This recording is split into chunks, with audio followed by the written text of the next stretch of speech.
So welcome along to A Story to Tell with me, Richard Beauvoisin. This is mainly taken from my Radio Bath show every Thursday morning from 10 until 12. If you do like it, don't forget to subscribe, share it to others and let everyone know all about Radio Bath. Hope you enjoy it.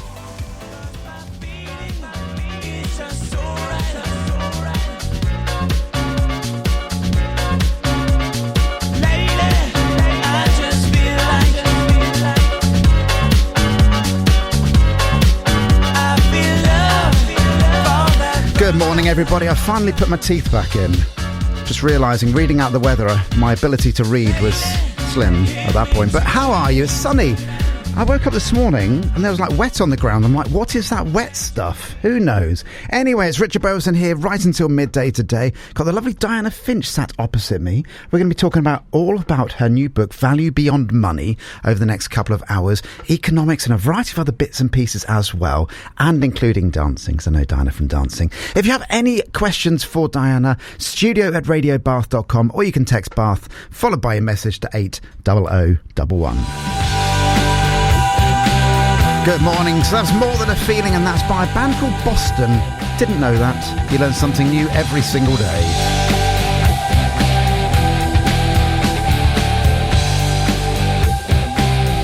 So today on A Story to Tell, I have the lovely Diana Finch sat opposite me. Good morning, Diana. Good morning, Richard. And how are you today? I'm very well, thank you. Yeah, you've come in, you weren't sure if the studio was going to be hot or cold, and we are now sat here literally wishing we had no clothes on, but that sounds really wrong, doesn't it? Well, especially as you don't have any clothes on, so what do you mean wishing? Well, there is that. There are some things in Radioland we generally don't tell anyone. I didn't know that. You've given that away now. God. I know. Do you know, I am actually going to take my shoes off, though. Are you? Yeah, I am, yeah. No socks, but just shoes. Now, just for the benefit of the listening public, we do have clothes on. I'd like to point that out. Yeah, it was a joke. Let's keep the facade going, shall we, though? Anyway, you're here today to talk about your book. I am. What's it called, Diana? It's called Value Beyond Money. Value Beyond Money. Now, before we talk about the book, we're going to find out all about you. So and I know you from dancing, and I've known you dancing for a long time. So who is Diana Finch? How have you got to where you are today? Goodness me. Well, I guess I grew up in a Christian household. My father was a priest, and I guess that set a lot of my kind of moral values. Not that I'm a Christian anymore. But and then when I started work, I started out in bookkeeping, and I just learnt it on the job, and I was quite good at it, and within a year I was a self-employed bookkeeper. Anyway, roll forwards a bit. When my children, and by the way, my children were born in Bath. I used to live in Bath. And when they were small, I got involved in community development work. There was a school called Walker Infant School that was threatened with closure, and I really wanted it to remain because it's an area in Snow Hill where that there's a lot of challenges there, and I really thought it was an important school to remain. And so doing that work just in my spare time, trying to keep the school going, and we were successful at that point, it's closed since, it made me think, I want to use my morals, my sense of purpose in my work. I don't want to just work doing bookkeeping for some organisation making widgets. I would like to be purpose-driven in my work. And so I moved into the charity world and gradually worked my way up the ranks there. And then I started to think, actually, charities, they're picking up a lot of the pieces, but someone else is breaking things, Right. And it occurred to me that most of the problems were being caused in some way by the economic system. So that was when I moved into alternative economics and took the job at the Bristol Pound. Right. We're going to talk all about the Bristol Pound later on, because there'll be lots of people, believe it or not, that have never even heard of the Bristol Pound. So we're going to talk all about that later on. Sure. So eventually, you've now come and written a book. Yeah. So what made you write the book then? Well, the Bristol Pound experiment, which we'll talk about later, came to an end. And I thought it was a very important piece of work, and I wanted to leave a legacy for the amazing work of the founders that set it up, but also to tell that full story so that other organisations wanting to do similar things could pick up on the learnings from the bits that didn't work so well. Yeah.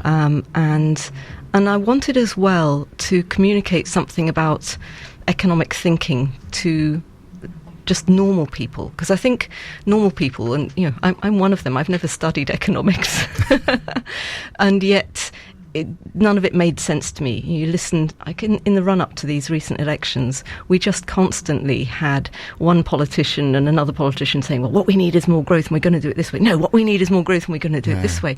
And in fact, you even have the news anchors and the interviewers saying, well, of course, what we need is more growth. The question is, how are you going to do it? And actually, I'm not at all convinced that what we need is economic growth. We've been following the economic growth path for a long time.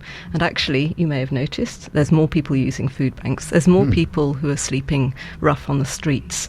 The difference between, the inequality between the richest and the poorest has got greater. Yeah. The environmental destruction, climate warming and loss of biodiversity is just accelerating. And actually, this is driven by our economic system. And more growth means more and worse of that.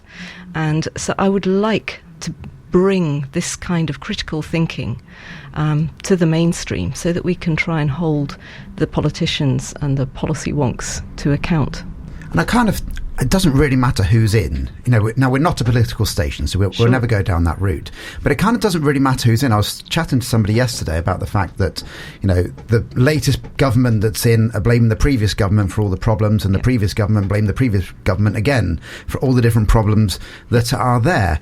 And as you say, it's kind of going on the same path. Doesn't really matter who's in power, it seems. Exactly. I mean, no political party at the moment, because of the way everything is framed, could possibly get in if they said, well, actually, we don't want economic growth. Then everyone would sort of go, that's ridiculous. Yeah. Because this conversation has not really been had in the public realm. So, everybody is saying the same thing. It doesn't matter whether you're left-wing or right-wing. It's just a nuance of, well, we're going to put more money into these things or those things. And are we going to have regulation that favours the workers or regulation that favours investors? And that's really the only difference between the major parties. Okay, so your book then, Value Beyond Money, available now on Amazon. Not just on Amazon, also from my website and from any good bookshop near you. And there are alternatives to Amazon, like The Hive, which gives a proportion of their book sale to a local independent bookstore near you. So, you can use Amazon, but other platforms are available. Other good bookshops are available too. And what is your website, just while we're here?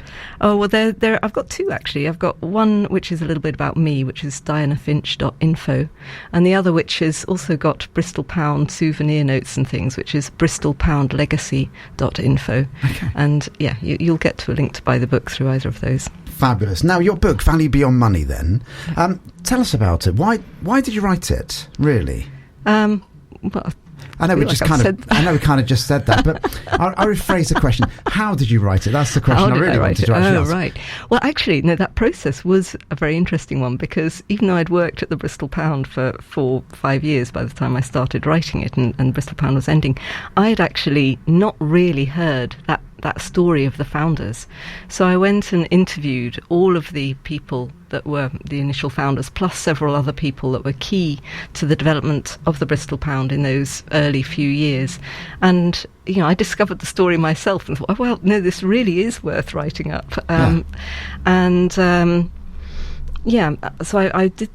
That was the most difficult bit, really, because that was the bit I didn't know at all, and I had no idea how to interview people and then turn that into one coherent story.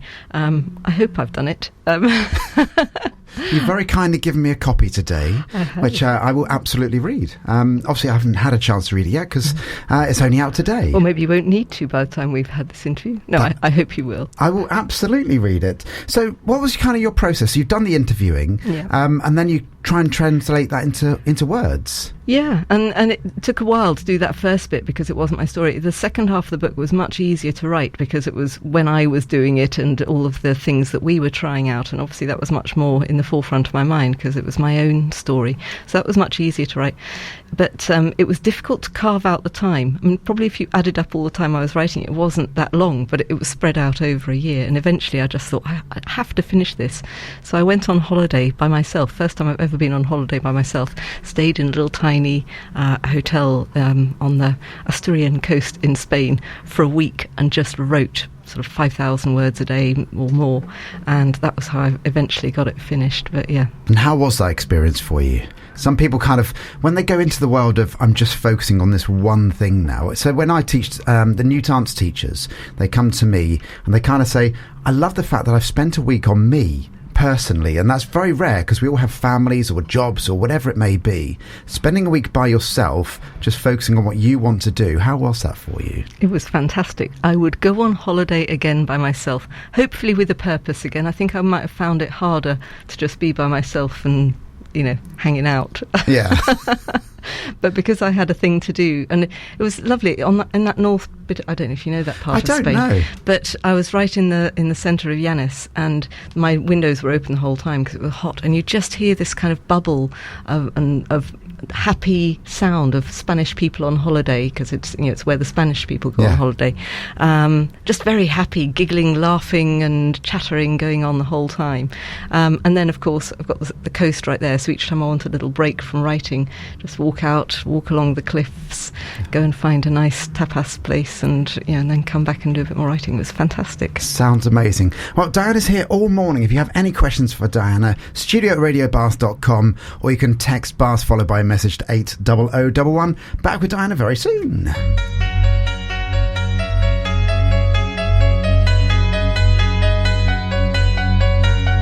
It's complicated, it always is. That's just the way it goes. Feels like I waited so long for this. I wonder if it shows. Back for part 2 then with the lovely Diana Finch. She's an author. She's got a new book out today called Value Beyond Money. And you've got a launch event, Diana, haven't you? I have. Well, when's that then? It's on Saturday at 7 o'clock in the evening. I'm afraid it's all the way over in Bristol. That's okay. At Waterstones on Union Street. You can just rock up. There's also a link, and I guess it's in a way good if you do a link, because then I can make sure there's enough wine for everybody. There's wine? There's wine. Now, I'm afraid I'm dancing that night, so I can't be there. But never mind. Otherwise, I would have come along. There'll be soft drinks as well. Anyway, but yeah, it's a free event. It's just a chance to celebrate, basically. I'm not going to be speaking loads. It's just, hooray, we got the book out. It's out there. Yeah. So how did that come about then? Because Waterstone's quite a big deal to go and do a book launch for. I know, aren't I lucky? Yeah. I'm publishing with Arcbound Foundation. They're a charity publisher, so I had to do a crowdfunder and stuff to get it launched. And they have a relationship with Waterstones. Actually, what I've discovered is that the book industry is kind of controlled by a few big publishers, and they're the ones that tend to buy space in the windows and have all their books on the tables, when you walk into a shop. And it's very difficult for self-publishers or for independently published books, like with Arcbound, to break into that. So I am extremely lucky to have that. Yeah. It's very good. Yeah. Now, this is available in paperback. I have it here. Yes. Is it in hardback? No. Is it in Kindle? Yes, there's an e-version. And I'm thinking that we might do an audio version, but that's not available yet. Is it not? I've never understood the process. Like, if you wanted to have an audiobook done of your book, is there people you go to do that? Or so I know that Arcbound will be able to help me do that. Right. And probably I would voice it myself. Yeah. Which is just, well, you're used to hearing your voice the whole time. And I don't know how that's been for you. I really don't like hearing my voice. I find that quite tricky. When I hear myself on a podcast or something, I'm like, oh no. So in a way, it'll be tricky to voice my own book and read it, but in a way, I'm probably the best person to do it because I understand it. So yeah, I was going to say I could read it out, but it would mean not a lot to me while I'm reading it. I'd be learning it as I went along. And judging by my reading skills today, it probably wouldn't be a good idea. But I'm going to read some further now. Okay, so a question's coming from the lovely Richard. Okay, says, also, I'm guessing that I should have been last, but alas, no economist, and have always questioned the drive for growth, but isn't the bedrock of capitalism, or isn't it the bedrock of capitalism? And if so, what's the alternative? Kind of where we're going, isn't it? Well, exactly, that is where we're going. And my answer would be this. The financial economic system and the capitalist market economy system has become a kind of de facto governance system for planet Earth. And by that, what I mean is we leave it up to this market economy and money to decide who can do what, who can extract what from the earth, who can make things. What things they make is up to the market. How money gets distributed, how much money you earn. All of this is just decided by a free market system with no real design. And we hear constantly the mantra that the market knows best and that the market is the best way of solving this equation. Well, I would say, look around you, as I was saying before, look at the social inequality, look at the damage to the earth. And actually, I don't think this is an appropriate governance system for planet Earth. Now, I don't know exactly what what needs to come next, but my point is that the politicians, instead of just focusing on growth, need to be focusing on what is the purpose of the economy, and the purpose should be that we steward planet Earth so that it meets the needs not just of ourselves but 7 generations, 100 generations into the future, and that we look after all the people and the current beings on planet Earth as best we can. Now, if those are the kind of two aims, and if you're not an economist but this sort of sounds sensible, maybe you've come across Donut Economics by Kate Raworth. And well, so she has a lovely meme or diagram of the economy as a ring donut, and the nice bit of the ring donut, the doughy bit, is where the economy should be, she says, and the hole in the middle is, if we're in there, that means we're not meeting everyone's needs, and if we're outside that ring donut, we're pushing up against or exceeding the planetary boundaries in terms of pollution and all the rest of it. And so if that is the aim, to stick inside the donut, to steward the planet and look after the people, and if that's the purpose of the economy, well, let's start there instead of starting with growth. And let's think about how could we degrow so that we have less impact on the planet but still look after everybody. And no one is really thinking those things, it seems to me, at a government level. There are plenty of academics and people in the alt economics world thinking about it, but it doesn't make it to the mainstream conversation. And that's what I want to change. OK, I was chatting to my big children the other day. I call them big children, they're adults now, about the fact of fuel in cars. And I said every single car has that individual engine at the moment, whether it be electric or diesel or petrol, whatever it may be. And I said what we really want is for that all to be free and non-polluting. That would be the ideal thing. But the downside to that is you can't tax it. And that, I think, is where we have a lot of issues as well, wishing to tax something that everybody uses. I think the idea of taxation goes with the idea of a market economy. And I'm imagining that there are completely different ways of organising things on planet Earth that is not mediated by the ideas such as buying and selling and taxes and money. Yeah. I think there are other ways that we could be doing this. We have managed to grow the market economy a lot in my lifetime, mainly by putting more and more into it that didn't used to be part of it. Things that were part of the social economy, like, for example, socialising small children from age 0 to 60 months, was largely not done within a market system when I was young. What do you mean by that? I'm trying to work out what that means. Well, what I'm saying, I guess, is that things that used to be women's work, before women were part of the workplace, they were doing extremely valuable things. They weren't part of the market economy, they were part of the social economy. Okay. Now, since the Second World War, really, well, actually, it started with the First World War. When the men were all away, suddenly we needed women to be in the workforce. That was one of the reasons that things like formula milks and things got developed, so to free up women to be in the workplace. So, two things have happened when we've put women in the workplace. One is we've had to outsource, if you like, all of the work that they used to be doing and put that into the market economy as well. And because that used to be free, as in it was outside the market economy, no one was paying for it with money, we brought it in and undervalued it completely.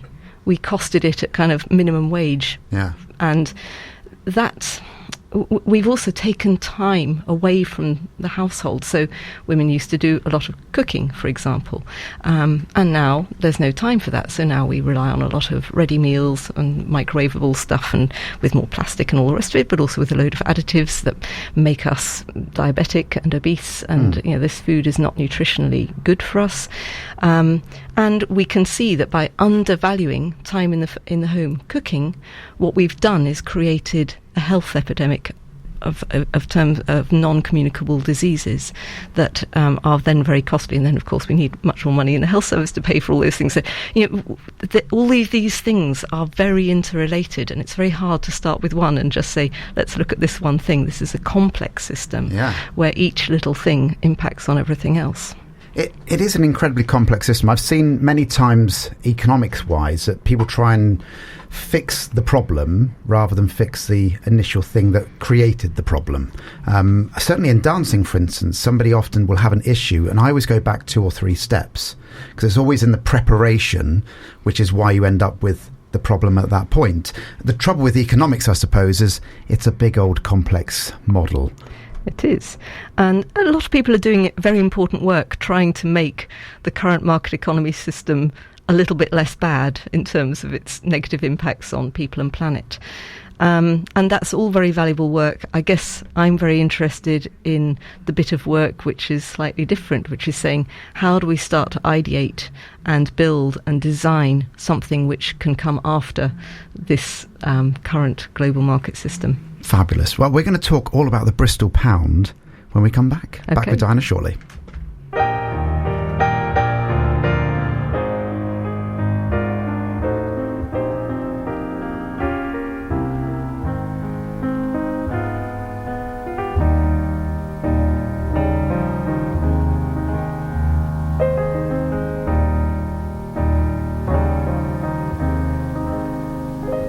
When you're weary,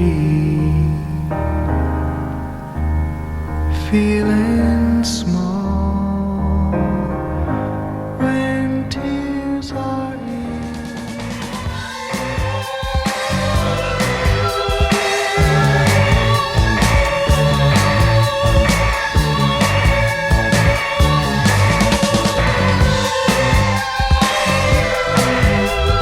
There's Cars by Gary Newman.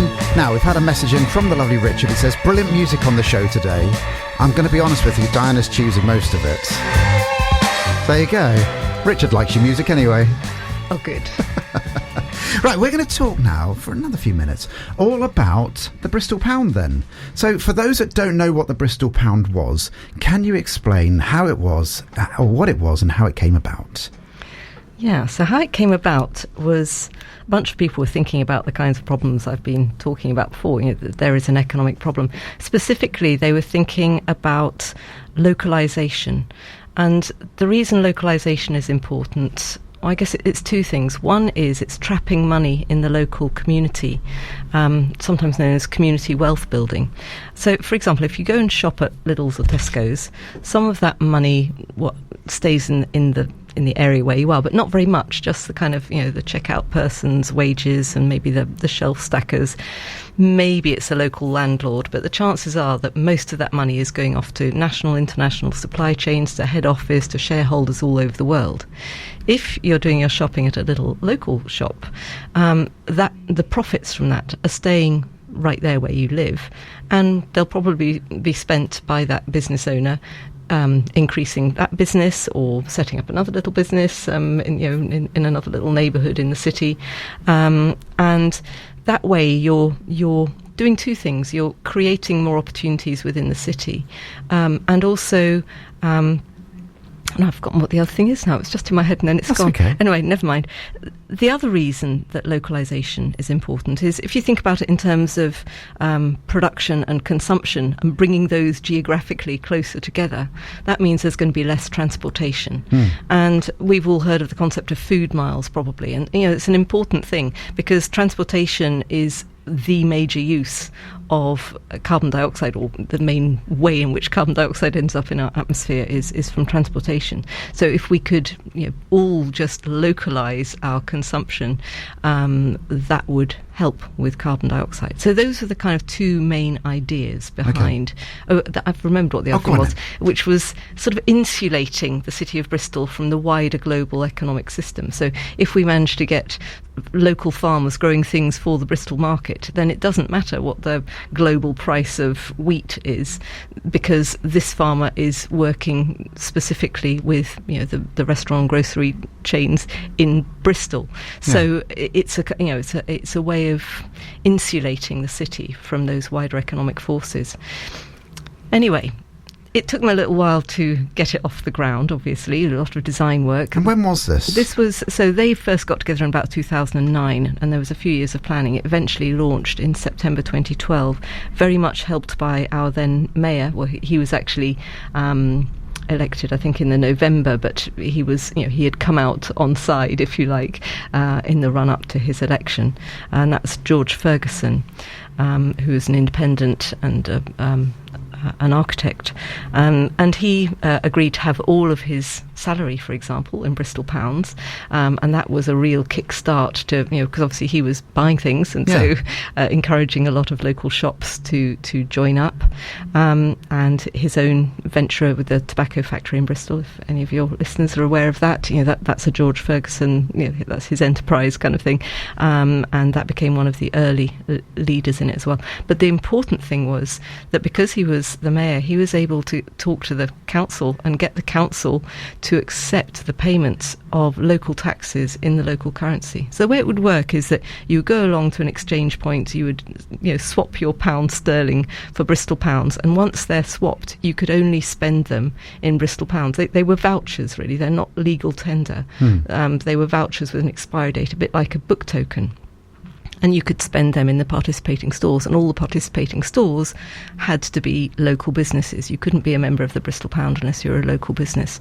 And then hopefully those local businesses would spend that money on with their supply chain, and they were therefore encouraged to have local businesses in their supply chain. So the idea is you get this money circulating with a high velocity in the city, and thereby creating a better economic future for the city. Okay, because there is that, I've seen it on Facebook and various other social media outlets, the classic thing where people are trying to use cash more than using cards, because all the time using cards there is that 1% charge effectively. For those that aren't aware, there's always a 1% charge in the main for using any card, so therefore your £100 that you're giving to that company actually is only worth £99 to that company, rather than it being cash, which has a lesser charge if you do use it.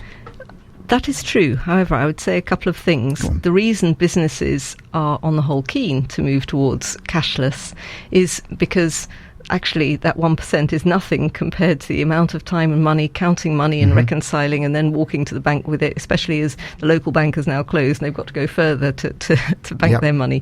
So actually the costs to the business are often higher for handling cash than for handling digital money, and the digital money often it goes straight into their accounting systems. It's all makes everything nice and easy.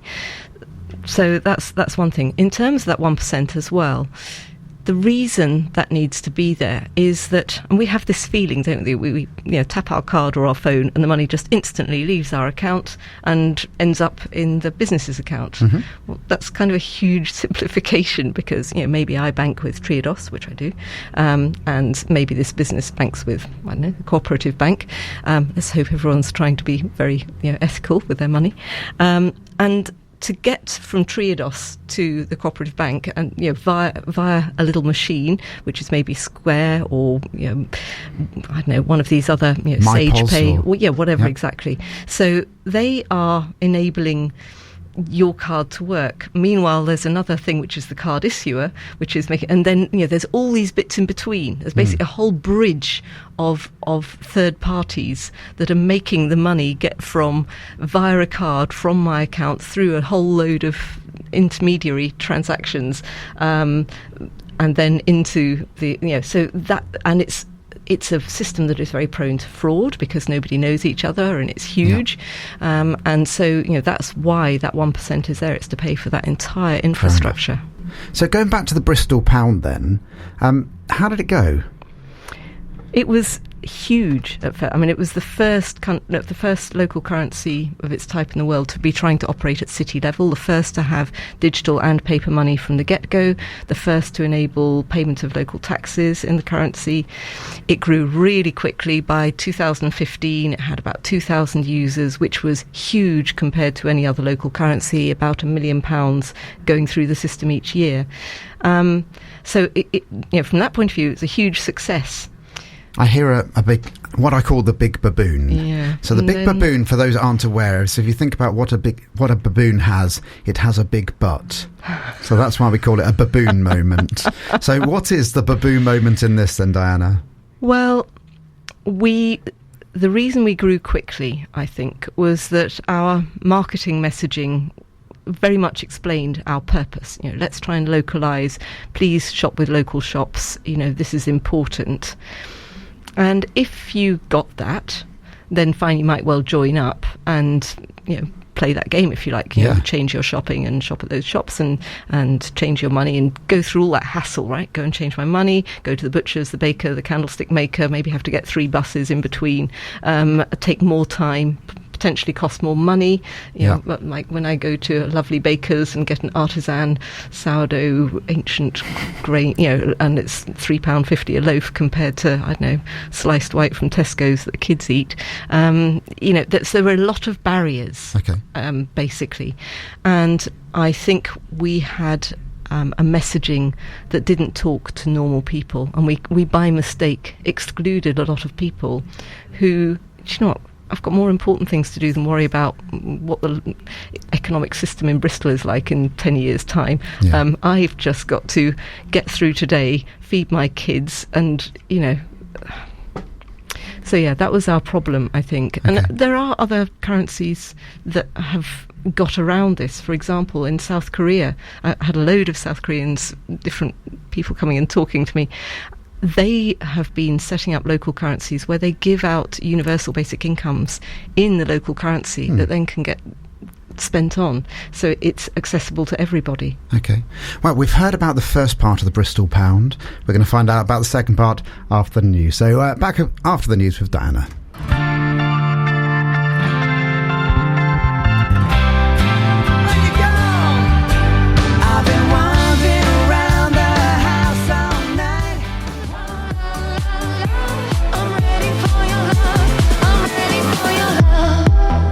That's the new one by Felix Jean and Sophie Ellis-Bextor, Ready for Your Love. I'm ready for your love.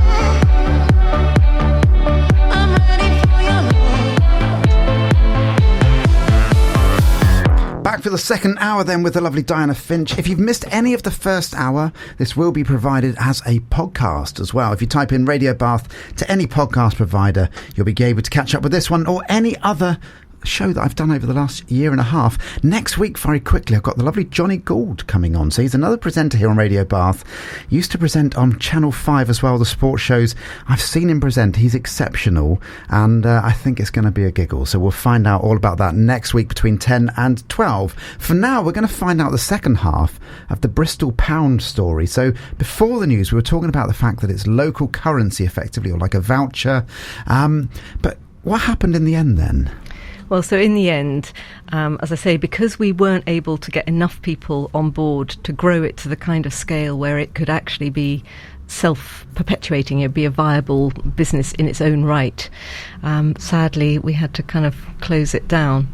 And we knew that the final set of notes that were put out in 2018 ran until the end of 2021, and we were taking this decision in sort of early 2020 that we knew it was going to be ending. Right. So the question was, what do we do next? And we had a number of ideas. First we thought, well, maybe we'll big up on the small businesses, because that was mainly who we were working with, and do some kind of small business thing, but we couldn't think of a particular angle of how we could be very different from other small business, like the Federation of Small Businesses or whoever else. So in the end, I thought, the clue is in the name, isn't it? Bristol Pound. It should be something to do with money. Okay. But so you could think of the Bristol Pound experiment as trying to change people's shopping behaviour. And actually, shopping behaviour is an economic activity, but actually a lot of our other activities are economic in nature. It's just that we're not necessarily thinking of them in that way. For example, how long you shower for in the morning, that determines how much water you use and how much gas you use to heat up the water to shower temperature, or whether or not you jump in the car or go by bus or walk to the shops. It is an economic choice, and all of these choices that we make every day have an impact on society and on the environment. And we started to think, well, I had come across some work by a guy called Arthur Brock, and he talks about currency, and he writes it current-c, so seeing like a flow. And I was thinking about, there are all these things that are valuable, that are not money. We're not thinking of them as money, but they are nevertheless a thing of value. And I started to think, well, how could we count some of those and help people be aware of their choices, their economic choices every day? And we were thinking of it like a Fitbit. A Fitbit tells you how many steps how you're doing on your physical fitness. Yeah. We were thinking we could have a system which is like a Fitbit for your social and environmental impact. And this was called Bristol Pay. It was hooked onto a payment system that would be very kind of mainstream. So it wouldn't have this kind of barrier that we had with Bristol Pound, where it's, well, if you understand that shopping locally is important, you'll join the Bristol Pound. Instead, this was saying, well, here's a non-profit payment platform. So that was our kind of USP. And obviously anyone might think, oh yeah, I'd like to use a non-profit payment platform. That sounds like a good plan, and that we would be raising money for the local voluntary sector. But off the back of that, we had an idea of a sort of game where you would be like a Fitbit, kind of getting different sorts of tokens or points depending on the choices you make every day. It would just be self-reported, and it would be like, I don't know if you played Duolingo, you can give each other high fives and stuff for doing well. It would be that kind of thing, not really like social media, and not completely private like your Fitbit, but somewhere in between, where we could feel we were being collaborative and making an effort together to reduce our water use, or reduce our car use, or rewild our gardens, or whatever it might be. And I know there's a lot of people that join communities, and people need to feel part of communities. So I'm thinking about Stephen Bartlett, who's Diary of a CEO chap, and he talks about one of the apps that he has on his phone, and literally he has a group, and they all discuss on a daily basis kind of what their sleep process was, I think it is, and that's what their community is all about, how well they slept. So people do like to feel part of the community. So where's the Bristol Pay at the moment then? Well, I'm afraid we never managed to get any investment, so it's completely gone. The entire organisation is now wound up. But those ideas, I think, were important, and they're an experiment I would still like to work on. Because we do need to make visible other values than money, which is why the book is called Value Beyond Money. Going back to the book then very quickly, nice segue by the way. So yes, Diana's written a book which is available today from all good bookshops as well as Amazon, and it says an exploration, I will put my teeth back in at some point today, It's a very long word. It's an exploration of the Bristol Pound and the building blocks for an alternative economic system. So what do you mean by an alternative economic system then? I mean, let's try and think of something, as I was saying before, that isn't mediated by money and that isn't just about markets. And I guess I'm throwing it open, but here's the big picture. If you just shut your eyes for a moment and imagine planet Earth as one big thing, and lots of people have a right to share in that, and you could think of it as a commons. We've probably heard of a commons where there's a patch of grass and local people get to, maybe this is more in the past, but there are still some commonses. Local people get to all use that. Nobody owns it, but everyone gets to graze their sheep on it or whatever. And everyone's trying to look after that commons together because we want to be able to graze our sheep next year. And there's a feeling of a community, as you say, a collaboration around making this work. And at large scale, I see planet Earth as a commons. And we need to be developing a governance system that treats it as such, and that makes decisions about how we use the Earth's resources, not on the basis of this company wants to make a load of money, but on what do we actually need for humanity, and really be much more mindful about our use of all these things.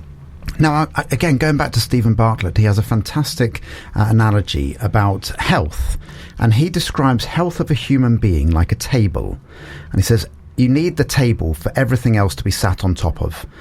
As soon as the table goes, it doesn't matter what's sat on top of it, it's all just going to fall to the floor.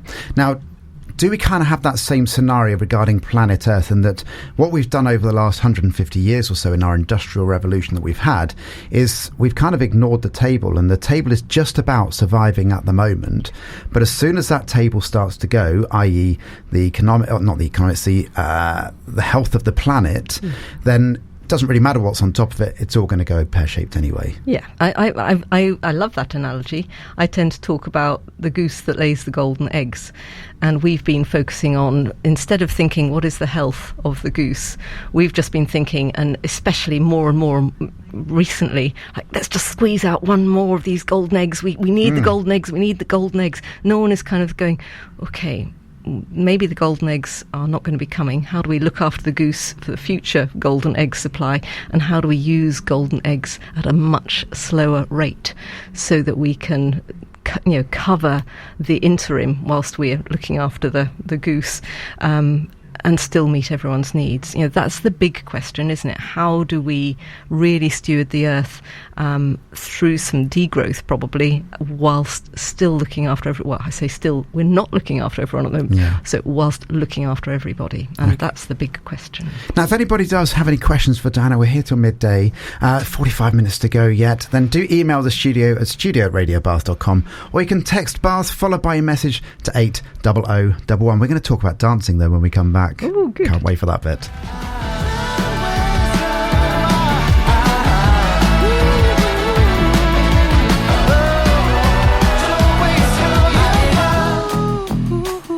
There's a new one from Will Young that's called Light It Up. Richard Beauvoisin here on Radio Bath today.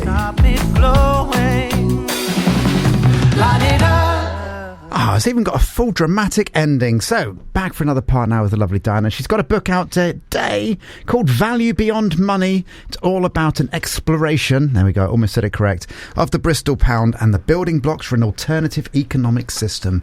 Buy it from all good bookshops and some bad ones too. But we're going to change tack now slightly. When I say slightly, a lot, because we're going to talk about how we know each other, which is via the world of dancing. Yay! So how did you get started in dancing, whatever type of dancing it was?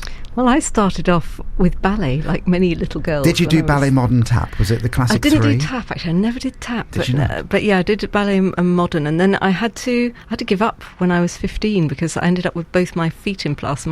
My feet squeaked when I moved my toes. Oh, okay.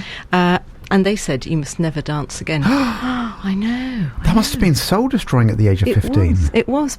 But then when my kids were little and starting to do ballet, because, I took them along because obviously that's what was in my blood.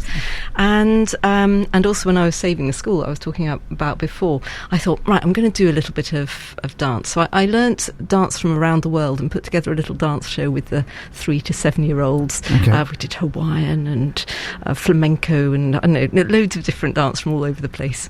And then I noticed that my dance teacher, Deborah Curtis, who has a dance school in Bath, she had adult jazz classes, and I thought, I'll go and do that. And then I noticed that she had 15 minutes before our jazz class and said, please could I do a few pliés and do a little bit of ballet with you just before. And then I did my grade 6 ballet when I was, I think, 47 or 48. Wow. And I did my grade 8 ballet when I was 50. And then I realised that my body didn't really want to do ballet anymore. It was causing some hip pains. And a friend said, why don't you come along and try out this thing called Sirocco with me? Yeah. So I went along with Monique. This was in 2016. So I was by then, I don't know, 53 or something. And I loved it. I was going every week. I just remember my first night just being like, wow, of course you were teaching. I was going to say, where did you actually go? It was Bradford and Avon. Okay. St Margaret's Hall every Monday night. Yeah, exactly. That's exactly where it was. And I loved it. And then my friend Monique gave up because she was having some neck problems, and so I gave up too. Oh. And then about a year and a half later I thought, why did I give that up? I loved it. So I went back by myself, and I've been doing it ever since. Obviously there was the shutdown over lockdown. I now live in Kingswood, so my local class is in Kingswood, and now I'm part of crews, so I demo and I taxi dance, and it's just such a big part of my life. I love it. Fabulous. How did you find your first night then? What was it like when you first walked into that door and saw people that were in the room and all of that? How was that for you? I thought it was fantastic. I was a little bit nervous, but by the end of that first evening, because in the social dance bit, people are doing stuff on you like, my God, like, what are they doing? Yeah. But I guess thanks to a bit of ballet and stuff, I actually found it fairly easy to turn and to kind of work out what I was supposed to be doing. And I remember you danced to me on my first night. Did I? That's good of me. And you said something like, you're going to be fine. and I thought, oh, good, I'm going to be fine. And sure enough. So this is back in 2016. Now, this always scares me somewhat, because I have people quoting to me things that I have said to them. This is 8 years ago that you started. Now, obviously, I teach most nights, and I've taught, I think it's something like 500,000 people to dance over all the years I've been doing it. Wow. And yeah, I'll be honest, I don't remember saying that comment, but I'm sure I did. Well, it meant a lot to me at the time. Meant a lot to you, but at the time I would have remembered it. But yeah, and you have been fine. So I was right. Indeed. You were absolutely right. Yeah. So regarding dancing then, what's your kind of favourite style of dancing regarding music-wise? What do you like to dance to, if you had a choice? Well, recently, what I've got quite into is expressive dance. Okay. And I don't know if you know a teacher called Bappy Paul. Yeah. And I just love what he does. Okay. And it's kind of like, it's like a cross between 5 rhythms, if you know what that is. I mean, that's like... Please explain for those that don't know. 5 rhythms is... It's a bit like going into the trance tent at a music festival, except there's no drugs and no lasers. Okay. Instead, it's usually in a church hall with a few fairy lights, maybe, and it's a kind of meditation, I guess. The whoever's leading it is putting on some music, generally long tracks with different rhythms, hence 5 rhythms, or sometimes also called ecstatic dance. And then you just move as you feel, I don't know, drawn to move. Okay. And some people are lying on the floor and wiggling around, and other people are jumping and pogoing around the room, and literally anything goes. I remember after my first night thinking, I wonder if I did it right, and then just thinking, there's no such thing. There's no such thing as doing 5 rhythms right. You just are using it as a way of being in your body, expressing yourself, and yeah, it's a meditation. So expressive dance is like that, but it's partner. Right. And indeed sometimes bigger groups. So I've done sessions with Bappy where there've been, I don't know, half a dozen of us, all not even touching each other, but just sort of moving around each other. So for the benefits of the tape, Diana's kind of waving her arms around like the clouds are going all over the place. I'm now doing it as well. Why I'm doing it, I've no idea. You can't see that. We're on radio. But I find that because one is that still that thing of sort of inner connection and expression, but it's doing the bit that I love with Sarok, which is making a real moment of connection. I know a lot of people like to get into Sarok and sort of go down the competition path where they're trying to perfect it and think of it as a performance art. And ballet is obviously a performance art as well, but really what I like about it is not the performance, it's the connection, and it being quite a personal, intimate moment when you're dancing with someone and trying to really mirror them, feel what they want, move as one. And for me, it's a spiritual thing. Yeah. Now, and I often talk about dance regarding there's 3 things that are going to make the perfect dance, or 3 things that are going to make you feel a dance. So I call it my thirds theory, which I'll explain very quickly now. So a third is down to the music, okay, whether you like that track or not. A third is down to what your partner is like and whether you dance well with them and connect well with them. And the third is down to you, personally as well. And each of dancing, every 4 minutes or so, you're going to change partners and you're going to have a new experience of those three things. And sometimes you'll have a 9 out of 100 dance, because you won't like the track and you won't be feeling quite in the right place, and likewise with your partner. And other times it'll be a 90. And that can change from track to track. Absolutely. And sometimes you think, oh, I want to dance with that person again because that was so amazing. You have another dance and it's just, it's not there. So I always say, if ever I have a really good dance with somebody, I say, please take this in the right way. I can't do that again. So we've stopped there. Because, the second dance is sometimes not quite right. Yeah. But no, I think dancing is therapy for a lot of people as well in the community. How do you feel about kind of being part of that dance community now? Yeah, it is lovely. You walk into a room and you feel very held. For example, I've been going along as a single woman most of the time I've been dancing, and I've never worried about going. You couldn't go into a nightclub as a single woman and feel safe, but I've never had a concern. And sometimes things are a bit flirty on the dance floor, but it's never in that kind of oppressive way where you're thinking, oh, maybe he's going to follow me outside and try and talk to me. It's such a safe atmosphere. I love it. You love it, as do we all. Thank you for your dancing story. You've got your quick fire round coming up, which you don't know anything about, apart from, of course, the very first question, which everybody knows, is what will be your favourite ice cream? Back with Diana soon.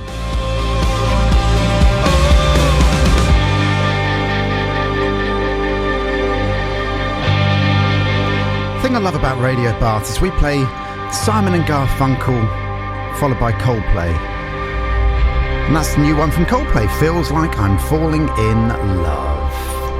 Right, back for our last part then with the lovely Diane. For those that missed it earlier, she's written a book, Value Beyond Money. It's available now via all good and bad bookshops. It's all about alternative economics, but we're now going to talk about your quick fire round. So 11 random questions for you. You don't know what these questions are, do you? You don't get given them. You just told me about the ice cream one. I have told you about the ice cream. I've been thinking about that for a whole, for how many tracks that was. So here is your first question. What is your favourite ice cream? It is... do you know, I suddenly had almost a decision, I almost changed my mind. No, I'm going with pistachio. Oh, pistachio, but okay. It has to be from Spain or Italy. You right. know, proper homemade kind of pistachio. Yeah. Proper good one. What was your other one? Well, chocolate. And I was thinking pistachio and chocolate together. But then if I was allowed a 3-ball ice cream, then I would have something like a raspberry or a strawberry sorbet as the third. Right, so we've got pistachio, chocolate and raspberry stroke sorbet. It goes raspberry, actually, with that combination. Yeah. Does it? Yeah. Wow, I haven't had that combination before, so thank you for that. Something different. Right, are you tidy or messy? That's a long pause, which means only one answer. Well, it's sort of both. I'm a bit anally tidy. Like I've been watching those videos on how to fold things, and I now have a new way of folding my knickers that it turns them into a little package that doesn't fall apart, and then they all slot in your drawer very nicely, and you can do the same with socks. But if you walked into my house, you would not go, oh yes, Diana is an anally tight, neat person. Right. but actually, if you look in some of my drawers, you might think I have a personality disorder. So this is the opposite to Monica's closet. Now, for those that don't know what Monica's closet is, this is from the show Friends, where you go into Monica's flat and it is immaculate. However, you open up the cupboard or the door that's at the end that never got opened until about the 8th season, and everything falls out of it. It's where she chucks it all. So you're the opposite, in that your drawers are immaculate, house is a tip. Yes. Is that basically what you're saying? Not quite a tip, but it's certainly not house proud level of tidiness and cleanliness. No. Fair enough. Right, love or hate roller coasters? Ooh, I used to love them when I was a teenager, but now I'm very scared of them. What makes you scared of roller coasters then? Because they're just as safe now as they were back then. Oh, no, it's me. It's not the roller coaster. It's that feeling of, and if my children were listening, they would say I scream a lot. That's okay. You're allowed to scream. That's the whole point of it. And you're allowed to have that feeling of, oh my word, we are just about to die, effectively. And I don't like that feeling anymore. Okay. I used to like that feeling. I now don't like that feeling. So you've gone away from roller coasters. Fair enough. I need to get back. There's a new ride at Thorpe Park, which I haven't been on yet. I need to get back there. Right, important ones now. We were speaking about with Charlotte before about toilets. Here goes back to toilets for the umpteenth time. Do you hang your toilet roll over the top or behind the back? Right, now I generally put it on behind the back, and the reason is that if you have small children and they tend to kind of bash the toilet roll, and if you do it the wrong way round, you end up a bit like, do you remember those Andrex puppy adverts, where it all just ends up and that's what happens. They do that and there's toilet roll everywhere, whereas if you do it the other way round, as they spin it, it just winds it back up again. But what about the germs on the wall? It doesn't touch the wall, and anyway, even if it did, it doesn't really matter whether it's the front or the back of the paper that touches the wall. But anyway, because obviously the roll would be touching, but actually mine doesn't, because my toilet roll is away from the wall. It's one of these ones, where it kind of sticks out. So none of it is touching the wall. So you're behind the back. Now, I love the fact, I always love, in regarding everything in life, I always have that question of start with why. Okay, so that's my initial thing. Why am I doing something? So why do we have economics and all of that? Yeah. Okay, so why are we going to hang the toilet roll over the top or behind the back? Now, your why is because your children are really young and they could float the toilet roll out. Yeah. How young are your children now, Diana? Okay, so they're 30 and 28. And are they likely to do it now? No, but I have my great niece come round for play dates once a week, and she is 3 3/4. Okay. And she I think might do that to a toilet roll. Fair enough. That is a good why, and I'm going to let you get away with it. Over the top is the right way, just to let you know. Do you eat your choice? It's not the right way.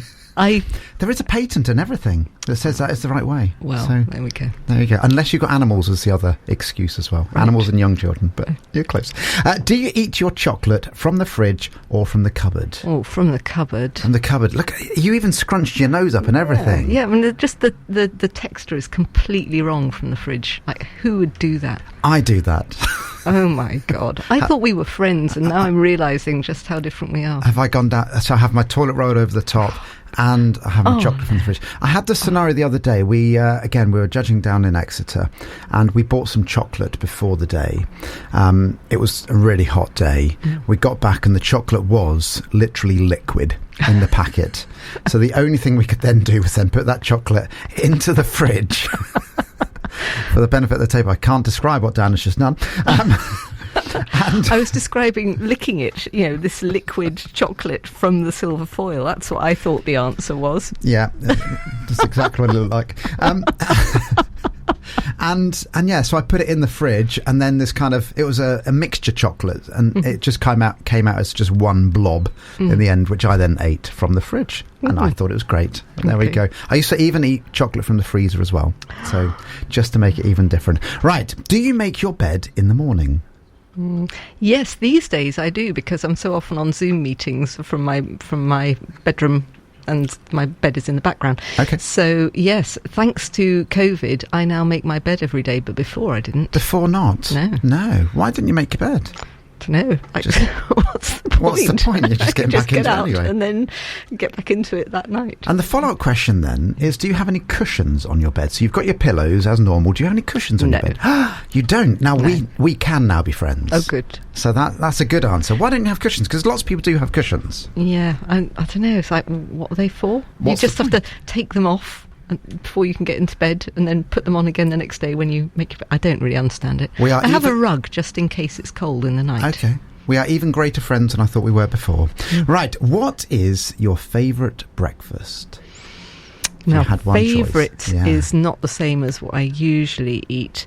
Favourite would probably be smoked salmon, scrambled eggs with a croissant with Bucks Fizz. And it's a thing that I can have maybe on New Year's Day or maybe Christmas Day, sometime Mothering Sunday maybe, if my girls are around and I'm very lucky. So if they're listening, do they ever make it for you? Oh, yeah, no, they usually one of them knows, and usually, or quite often anyway, one of them will come round and ensure that this happens. Okay, so it's Bucks Fizz rather than just straight bubbly. Yeah. Yeah, because that's obviously way too much to have that in the morning, isn't it? Too much, yeah. Obviously, it can be a problem.